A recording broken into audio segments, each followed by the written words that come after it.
Hello viewers, কেমন আছেন সবাই? আশা করি সবাই অনেক অনেক ভালো আছেন। রিনা এক্সপ্লেইনস এর আরেকটি নতুন ভিডিওতে আপনাদের সবাইকে স্বাগত জানাই। চলুন কথা না বাড়িয়ে আমরা ভিডিওটি স্টার্ট করে ফেলি।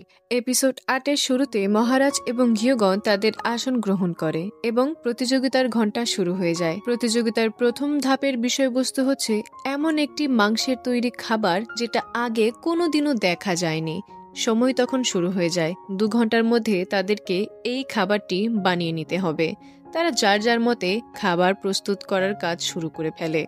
জিয়ং তখন বাবুর্চিদেরকে জিজ্ঞেস করে, আপনারা মরিচের মশলা এবং মরিচের চাটনিটি নিয়ে আসুন।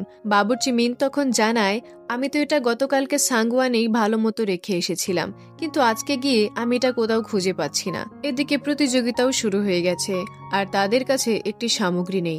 এটা খুঁজতে গেলে অনেক সময় নষ্ট হবে, যার কারণে জিয়ং অন্য একটি ডিশের কথা চিন্তা ভাবনা করে। সে ভাবতে থাকে, আমাকে এদের কেমন একটি খাবার খাওয়াতে হবে যেটা জোসন সময়কালে ছিলই না। তখন তার একটি ডিশের কথা মনে পড়ে। সে তখন জিজ্ঞেস করে, এখানে কোথাও চালের মদিরা পাওয়া যাবে কিনা। বাবুর্চি মিন বলে, হ্যাঁ আছে, আমি দ্রুত এগুলোকে নিয়ে আসছি। এরপরে জিয়ং বাবুর্চি এমকে বলে, আপনি মাংস থেকে চর্বিগুলো আলাদা করে সেগুলোকে কড়াইতে সেঁকতে থাকুন, এবং বাবুর্চি মিয়াংসুককে বলে, আপনি মূলো, মাশরুম এবং কুমড়োগুলোকে কাটতে থাকুন। আর গিলগামকে বলে, তুমি মাংসগুলোকে বের করে আমার কাছে নিয়ে এসো। জিয়ং তখন সেদ্ধ করা মাংসগুলোকে একটু ফ্রাই করে নেয়। এরপরে কেটে রাখা কুমড়ো, মূলো আর মাশরুমকেও ফ্রাই করতে থাকে। এরপরে বাবুর্চি মিনরা চালের মদিরা নিয়ে আসলে সে মাংস এবং বাকি সবজিগুলোকে মদিরার মধ্যে ডুবিয়ে দেয় এবং তাদের সকলকে বলে, সকল মদিরা এর উপরে ঢেলে দাও। এই অদ্ভুত প্রক্রিয়া দেখে সবাই অবাক হয়ে যায়। তাং বাইলং তখন বলে, এটা একদম নিশ্চিত যে ওরা যে খাবারটি বানাচ্ছে সেটা আগে কখনো কোথাও দেখা হয়নি। তখন ইয়া ভেজিও বলে, ওরা যাই বানাক না কেন আমাদের সাথে জিততে পারবে না, কেননা ওদের একটি বিশেষ উপকরণ আমি চুরি করে নিয়েছি। সমস্ত ওয়াইন ঢেলে দেওয়ার পরে জিয়ন সেখানে আরেকটি উপকরণ দেয়, সেটার নাম হচ্ছে বুকে গার্নি। এটা আসলে ফ্রান্সের জড়িবুটি, কিন্তু সে এটাকে জোসনের জড়িবুটি দিয়ে বানিয়েছে। এরপরে সে বাবুর্চি এমকে নির্দেশ দেয়, আপনি এটাকে 1 ঘন্টা অল্প আঁচে জাল করতে থাকুন। এখানে জোসনের প্রতিনিধিরা জিয়ংদেরকে বিদ্রুপ করতে থাকে, বলে যে ওরা এমনভাবে আচরণ করছে যেন ওরা নতুন নতুন বাবুর্চি হয়েছে। তখন তাদের মধ্যে একজন প্রতিনিধি বলে, অপেক্ষা করো না, দেখো না কি হয়, হয়তোবা তারা যেটি বানিয়েছে সেটাও একদম নতুন হবে। জিয়ং এখানে কুমড়ো সেদ্ধ করার পরে সেগুলোকে পেস্ট বানাতে থাকে এবং বাবুর্চি মিয়াংসুককে বলে কিছু দুধ দিতে। ইয়া ফেজিও তখন মরিচের মশলাগুলোকে তার রান্নার মধ্যে ছিটিয়ে দেয়, যার কারণে চারিদিকে কড়া গন্ধ ছড়িয়ে পড়ে। এই গন্ধ শুকে সবাই বলে, এই গন্ধটাকে খুব চেনা চেনা লাগছে। জিয়ং বুঝে যায় যে আমাদের মরিচের মশলা আর মরিচের চাটনি তাহলে এই চোরনি চুরি করেছে। এরপরে আমরা দেখতে পাই মিংয়ের বাবুর্চিরা একটি বিশেষ মদিরা বের করে। এটা হচ্ছে বিশেষ কাফু বংশের স্পেশাল মদিরা, যার নাম হচ্ছে কাফু মদিরা। এদিকে সময় অতিবাহিত হয়ে যাচ্ছে। জিয়ং তখন ওয়াইনের মধ্যে সেদ্ধ করা মাংসগুলোকে প্যানে ভাজতে আরম্ভ করে এবং ভাজার সময়ে প্যানের চারদিকে ওয়াইন ছিটিয়ে দেয়, যার কারণে আগুনের শিখাগুলো উপরের দিকে উঠতে থাকে। এরকম একটি চমকপ্রদ দৃশ্য দেখে সবাই এখানে অবাক হয়ে যায়। ইয়া ভেজিও তখন জেলাসির ঠেলায় নিজেও কোনো একটি টেকনিকে আগুনের শিখাগুলোকে উপরের দিকে উঠিয়ে সবার অ্যাটেনশন পাওয়ার চেষ্টা করে। আমরা দেখতে পাই দুপক্ষই তাদের খাবারকে আকর্ষণীয়ভাবে সাজাতে ব্যস্ত।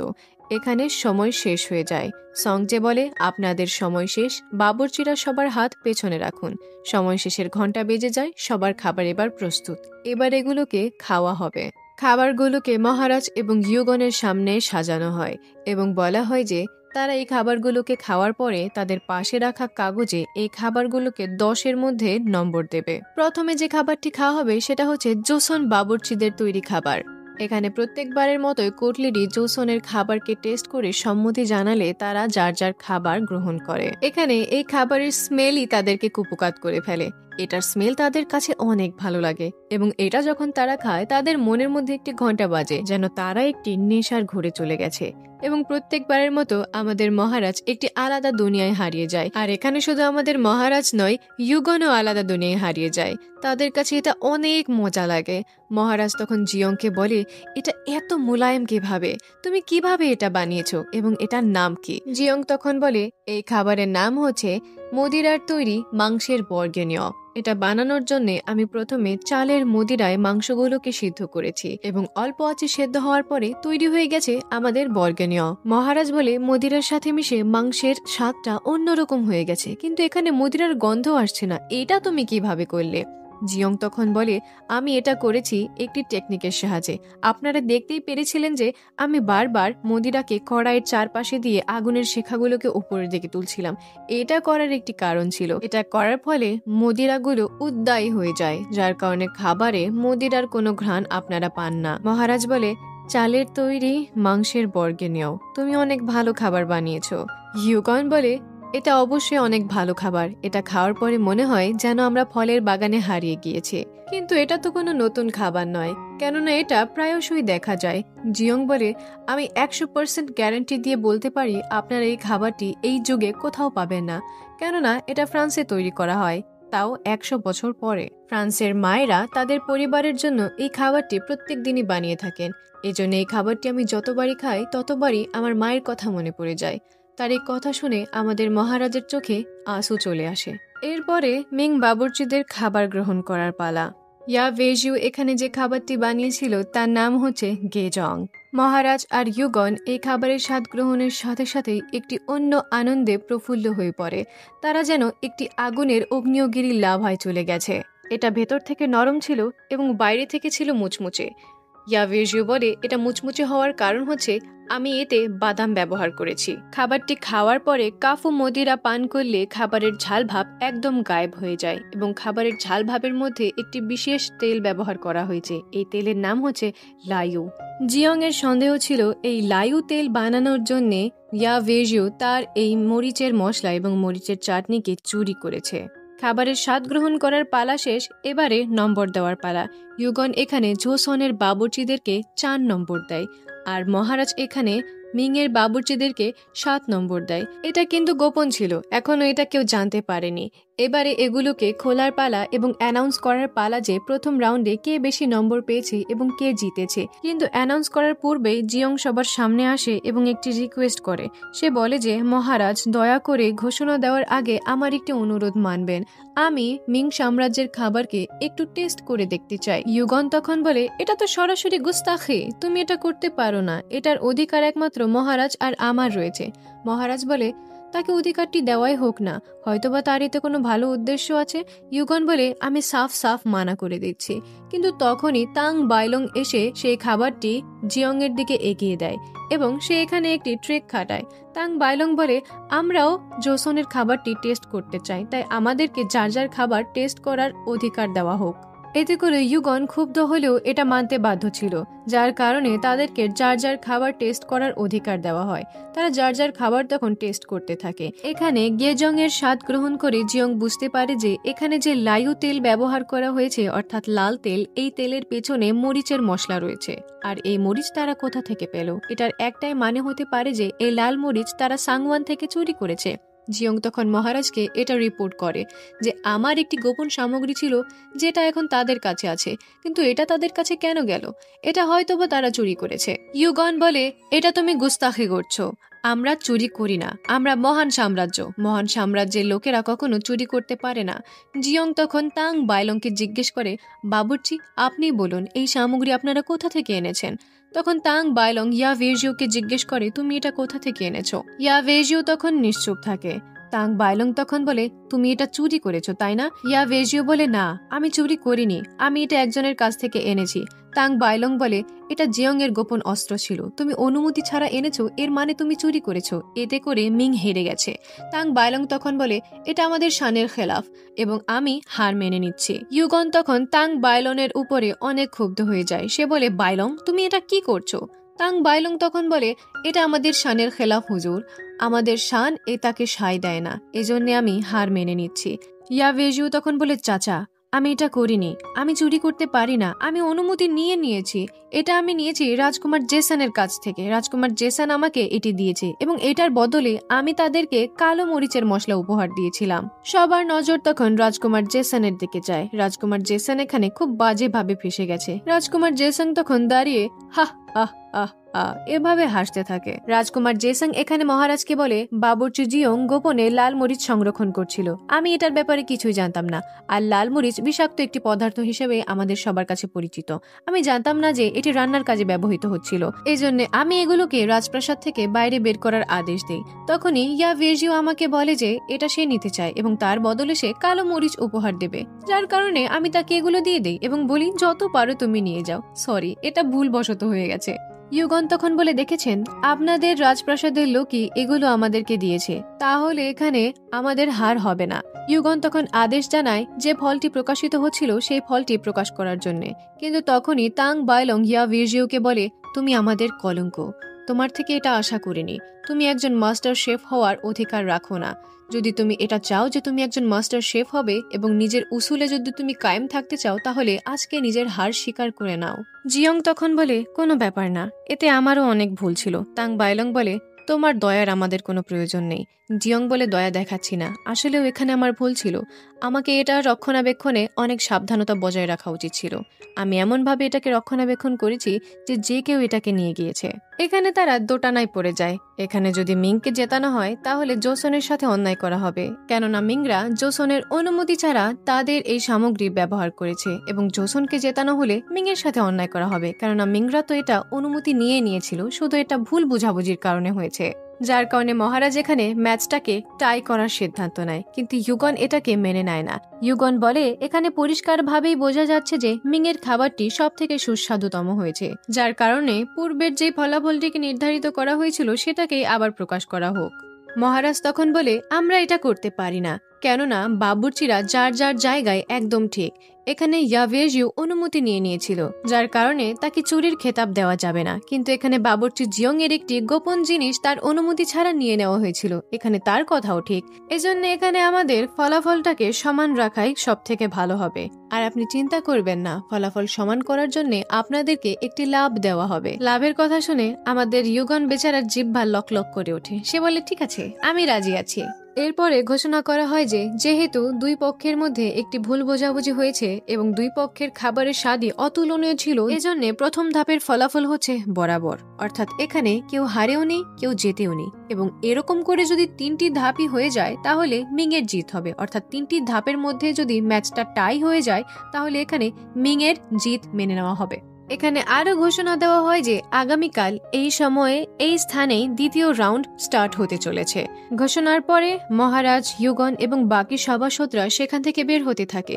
রাজকুমার জেসাং যখন বের হচ্ছিল তখন জিয়ং তাকে রক্ত পিপাসু নজরে দেখতে থাকে। এরপরে জিয়ংরা যখন বের হবে তখন তাং বাইলং তাদের রাস্তা ব্লক করে ফেলে। তারা মনে করে এরা আবার নতুন কোন পাঙ্গা নেবে, কিন্তু আসলে তারা এখানে পাঙ্গার জন্য আসছিল না। এখানে ইয়া ভেজিও জিয়ং এর কাছে ক্ষমা চায় এবং বলে যে আপনার সামগ্রী আপনার অনুমতি ছাড়া আমার নেওয়া উচিত ছিল না। জিয়ং বলে, থাক, কোনো ব্যাপার না, এখানে আমি একটি নতুন শিক্ষা পেয়েছি যে নিজের সামগ্রীকে অনেক যত্ন সহকারে রাখতে হয়। ইয়া ভেজিও তখন বলে, আপনার অবস্থা কালকে অনেক খারাপ হয়ে যাবে, কেননা কালকে আপনাকে আমার চাচার বিরুদ্ধে লড়াই করতে হবে। জিয়ং বলে, লড়াই কি করব, আমি তো জিতবো। তার চাচা বলে, কালকে দেখা হচ্ছে বাবুর্চি জিয়ং। এরপরে আমরা রাতে মিটিং রুমের দৃশ্য দেখতে পাই। জিয়ং এখানে ভ্যা ভ্যা করে কান্না করছিল, কেননা সে তো বলে এসেছে সে জিতবে, কিন্তু এখানে তো তাদের প্রধান উপকরণ মরিচের মশলাটি নেই, যেটা সে কালকে ব্যবহার করত, যার কারণে তাকে এখানে নতুন একটি স্ট্র্যাটেজি ভাবতে হয়। পরের দিন তাদেরকে যে খাবারটি বানাতে হবে সেটা হচ্ছে মিং সাম্রাজ্যের শাহী খাবার, অর্থাৎ যেটা মিংয়ের খাবার। জিয়ং এখানে বলে, আমরা কালকে যে খাবারটি বানাবো সে খাবারটির নাম হচ্ছে হাঁসের মাংসের ভুনা। বাবুর্চি এম বলে, কিন্তু এটা তো সাধারণ ভুনা, এটাতে কি আমরা তাদেরকে সন্তুষ্ট করতে পারবো? জিয়ং বলে, এটা কোনো সাধারণ ভুনা নয়। 1970 সালে ইউএস এবং চায়নার মধ্যে যখন কূটনীতিক আলোচনা চলছিল তখন এই খাবারটি পুরো পরিস্থিতি পাল্টে দেয় এবং সবাই হাসি খুশি হতে শুরু করে। আর এটা এমন একটি খাবার যেটা অনেক আন্ডাররেটেড, অর্থাৎ কেউ এটার ব্যাপারে জানে না, একমাত্র শাহী পরিবার এই খাবারটি খেয়েছে। আর ইউগনও তাদের মধ্যে একজন, অর্থাৎ ইউগনকে এই খাবারের স্বাদটি বোঝাতে হবে যে আমরা কত ডিটেলসে তাদের এই খাবারের স্বাদকে প্রফুল্ল করার চেষ্টা করেছি, আর আমাদেরকে এই খাবারটি মরিচের মশলা ছাড়াই বানাতে হবে, যার কারণে এটা অনেক কষ্টকর একটি কাজ হবে। পরের দৃশ্যে আমরা রাজসভার ওই সব প্রতিনিধিকে দেখতে পাই যারা গোপনে রাজার বিরুদ্ধে ষড়যন্ত্র করছিল। এখানে তারা চাঁদের দিকে তাকিয়ে বলে, বাহ, আজকে চাঁদটা অনেক সুন্দর। তখন সংজে এসে বলে, চাঁদ তো কার সুন্দর হবে এটা কিছুক্ষণ পরে বোঝা যাবে। রাজকুমার জেসং আপনাকে মহারাজ তলব করেছেন। রাজকুমার জেসং মহারাজের কাছে গেলে মহারাজ তার প্রতি অনেক রাগান্বিত হয় এবং বলে যে আপনি জানতেন প্রতিযোগিতা চলছে, তারপরও আপনি শাহী রন্ধনশালা থেকে এরকম একটি উপকরণ গায়েব করে দিতে পারেন না এবং অন্য কাউকে এটি দিতে পারেন না। রাজকুমার জেসং বলে, মহারাজ আমাকে ক্ষমা করে দেবেন, আমি তো শাহী পরিবারের স্বাস্থ্য নিরীক্ষক, যার কারণে স্বাস্থ্যের কথা চিন্তা করে আমি এই উপকরণটিকে সরিয়ে দিয়েছিলাম। আমি জানতাম না এতে জোসনের এত বড় একটি ক্ষতি হয়ে যাবে। মহারাজ বলে, আপনি কি সম্পূর্ণ মরিচের মশলা তাদেরকে দিয়ে দিয়েছিলেন? রাজকুমার জেসং বলে, না, আমি শুধু তাদেরকে অল্প কিছু দিয়েছিলাম, বাকিগুলো আমি গোদাম ঘরে রেখে দিয়েছি। তখন মহারাজ সংজেকে আদেশ দেয় বাকি মরিচের মশলা জিয়ংদের কাছে নিয়ে যাওয়া হোক। এরপরে আমরা রাজমাতাকে দেখতে পাই। এখানে তার কাছে খবর চলে এসেছিল যে আজকের প্রতিযোগিতার ফলাফল ছিল বরাবরের। তারা এখানে জানতে পারে যে রাজকুমার জিসং জিয়ং এর একটি উপকরণ মিং এর বাবুর্চিদেরকে দিয়ে দিয়েছে, তাও অনুমতি ছাড়া। রাজমাতার এখানে কিছু একটা সন্দেহ হতে শুরু করে। এরপরে আমরা সখী কাং এর রুমের দৃশ্য দেখতে পাই। সখী কাং এখানে বাবুর্চি মিয়াংসুককে বলে, আমি তোমাকে একটি কথা মনে করিয়ে দিচ্ছি, কালকের প্রতিযোগিতায় কোনো মতে আমাদেরকে হারতে হবে, এবং বাবুর্চি মিয়াংসুককে তার মায়ের কথা বলে ব্ল্যাকমেল করতে থাকে। এরপরে দ্বিতীয় দিন প্রতিযোগিতার সময় চলে আসে। প্রতিযোগিতার ঘন্টা বাজলে প্রতিযোগীরা তাদের যার যার প্রিপারেশন স্টার্ট করে দেয়। এখানে মিং সাম্রাজ্য থেকে আসা বাবুর্চিরা একটি গোল্ডেন লোটাস নিয়ে এসেছিল, অর্থাৎ সোনালী পদ্ম। সোনালী পদ্ম এখানে জোসনের রাজাকে রিপ্রেজেন্ট করে। তারা সবাই এখানে চমকপ্রদ হয়ে যায় এবং আশা করে হয়তো বা মিং সাম্রাজ্যের লোকেরা তাদেরকে একটি ভালো খাবার উপহার দেবে। অপরদিকে জিয়ংরা এখানে হাঁসের মাংসকে একটি ইউনিক টেকনিকে সেদ্ধ করতে আরম্ভ করে। এটা দেখে ইউগন বলে, এ তো সাধারণ একটি হাঁসের মাংসের রোস্ট বানাতে চলেছে। মহারাজ বলে, যেহেতু আমাদের প্রধান বাবুর্চি বানাচ্ছে তাহলে এই রোস্টও সাধারণ হবে না। এখানে হাঁসের মাংসকে আগুনে সেদ্ধ করার পরে তারা এগুলোকে তেল দিয়ে এভাবে গোসল করাতে থাকে যেন এটার বাইরের অংশ একদম কুরকুরে অর্থাৎ মুচমুচে হয়ে যায়। এরপরে এটা কাটার পালা আসে। এটা কাটার সময় মিয়াংসুকের কালকের কথা মনে পড়ে যায়। কালকে সখী কাং তাকে বলেছিল, কালকে কোনো মতে তোমাকে হারতে হবে, যদি তুমি না হারো তাহলে তোমার মায়ের জীবনের অনেক ঝুঁকি রয়েছে। এজন্য সে ইচ্ছাকৃতভাবে তার হাত কেটে ফেলে, যার কারণে সবার নজর তার দিকে যায় এবং এতে করে সময় নষ্ট হতে থাকে। জিয়ং তখন বলে, আমি করছি, কিন্তু জিয়ং এর এখানে হাতে ব্যথা ছিল, যার কারণে সে এটা ভালো মতো করতে পারছিল না। বাবুর্চি এম বলে, দাঁড়াও, আমি করছি, কিন্তু এটা করতে গিয়ে বাবুর্চি ইম চামড়াটিকে ছুলে ফেলে। বাবুর্চি মিয়াংসুক তখন গিলগামের দিকে তাকিয়ে একটি ইশারা করে। গিলগাম তখন গিয়ে বলে, এই কাজটা আমি করছি। এখানে আমরা জানতে পারি যে বাবুর্চি মিয়াংসুক গোপনে গিলগামকে কাজ শেখাচ্ছিল চাকু চালানোর, কেননা সে ভালো করে জানতো তাকে অবশ্যই সখী কাংয়ের জন্য কাজ করতে হবে, কিন্তু এখানে জোসনের জেতাটাও অনেক গুরুত্বপূর্ণ, যার কারণে সে এতদিন গিলগামকে ট্রেনিং দিচ্ছিল এবং আজকে গিলগামের সেই ট্রেনিং এর ফলাফল দেখানোর পালা। গিলগাম এখানে হাঁসের চামড়াটি অনেক ভালো মতো বার করে, এটা দেখে সবাই অনেক খুশি হয়ে যায়। জিয়ং এখানে বাবুর্চি মিয়াংসুককে একটি থামস আপ দেয়। আমরা জানতে পারি গতকাল বাবুর্চি মিয়াংসুক জিয়ংকে সবকিছু বলে দিয়েছিল যে তার জন্য হয়তোবা তারা প্রতিযোগিতা হারতে চলেছে, এজন্য সে তার বিকল্প হিসেবে গিলগামকে যেন ব্যবহার করে। জিয়ং তখন তাকে বলে, তোমাকে কি কেউ কোনো প্রকার থ্রেট দিচ্ছে? বাবুর্চি মিয়াংসুক বলে, না, কিন্তু জিয়ং এখানে খাং মকজুর কথা আন্দাজ করে নেয়। যাই হোক, আমরা প্রেজেন্টে শিফট করি। এখানে সময়ও শেষ, খাবার বানানো শেষ। প্রথমে তাং বায়লং এর বানানো খাবারটিকে গ্রহণ করা হয়। এখানে তাং বায়লং এর খাবারটি খাওয়ার পরে মহারাজ একদম পদ্মবনে হারিয়ে যায়। এই খাবারের মধ্যে একটি প্রশান্তি ছিল, যেটা খাওয়ার পরে হৃদয় একদম শান্ত হয়ে যায়। মহারাজ তখন তাং বায়লংকে জিজ্ঞেস করে, আপনি এই খাবারটা কিভাবে এত পারফেক্ট ভাবে বানালেন? তাং বায়লং তখন কোরিয়ান ভাষায় কথা বলতে থাকে। সে বলে, 10 বছর আগের কথা, অসাধারণ খাবারের স্বাদের খোঁজে আমি দেশে দেশে ঘুরছিলাম। তখন হঠাৎই আমার শরীর অসুস্থ হয়ে যায় এবং আমি জোসনের একটি মন্দিরের সামনে চলে আসি। তখন এখানকার মুখ্য মঙ্ক আমাকে তার কাছে নিয়ে যায় এবং আমাকে সেবা শুশ্রূষা করতে থাকে। তার সেবায় আমি সুস্থ হয়ে যাই এবং সে আমাকে একটি বিশেষ খাবার খাইয়েছিল, যেটার স্বাদ অনেক অতুলনীয় ছিল। তারপরে আমি 5 বছর জোসনে ছিলাম এবং এখানকার মানুষের সাথে থেকে এখানকার মন্দিরের সমস্ত তরিকা শিখে এখানকার খাবার বানানো শিখেছি। ইউগন তখন বলে, তুমি এটা কেন লুকিয়েছো যে তুমি এদেশের ভাষা বলতে পারো? তখন তাং বায়লং বলে, আমি এটা কখনো লুকাইনি, আপনি জিজ্ঞেস করেননি তাই আমি উত্তর দেইনি। এরপরে পালা আসে জিয়ং এর খাবার টেস্ট করার। জিয়ং এর খাবারটির নাম ছিল পেকিং ডাক অর্থাৎ হাঁসের মাংসের ভুনা। এটি চাইনিজ শাহী পরিবারের লোকেদের অত্যন্ত প্রিয় একটি খাবার। এটার নাম শুনে হিউগন বিদ্রুপ করতে আরম্ভ করে। সে বলে, বানানো সোজা, স্বাদ আনা অত সোজা নয়। কিন্তু যখনই তারা এই খাবারটি খায় তখনই মহারাজ এবং হিউগন দুজনই আসমানের উপরে কোনো একটি তলোয়ারবাজির লড়াইয়ের মধ্যে চলে যায়। আল্লাহ জানে তারা বারবার খাবার খেয়ে অন্য দুনিয়ায় কিভাবে হারায়। যাই হোক, এটা খাওয়ার পরে মহারাজ আর হিউগন একই সাথে বলে ওঠে, এই খাবারের তো কোনো তুলনাই হয় না। এবারে খাবারগুলোকে নম্বর দেওয়ার পালা। তারা বিপরীত পক্ষের বাবুর্চিদের খাবারকে নম্বর দেয়, কিন্তু এবারে আর সঙ্গে সেই নম্বরগুলো দেখতে পায় না। এরপরে নম্বরগুলোকে অ্যানাউন্স করা হয়, কিন্তু কি রেজাল্ট আসে এটা আমরা এই পর্বে নয় আগামী পর্বে জানতে পারবো। আর এটা দেখার জন্যই আপনাদেরকে অবশ্যই আমার চ্যানেলে নজর রাখতে হবে। ভিডিওটি কেমন লাগলো অবশ্যই জানাবেন। ভালো লাগলে লাইক করবেন, সাবস্ক্রাইব করবেন। ভালো থাকবেন। আল্লাহ হাফেজ।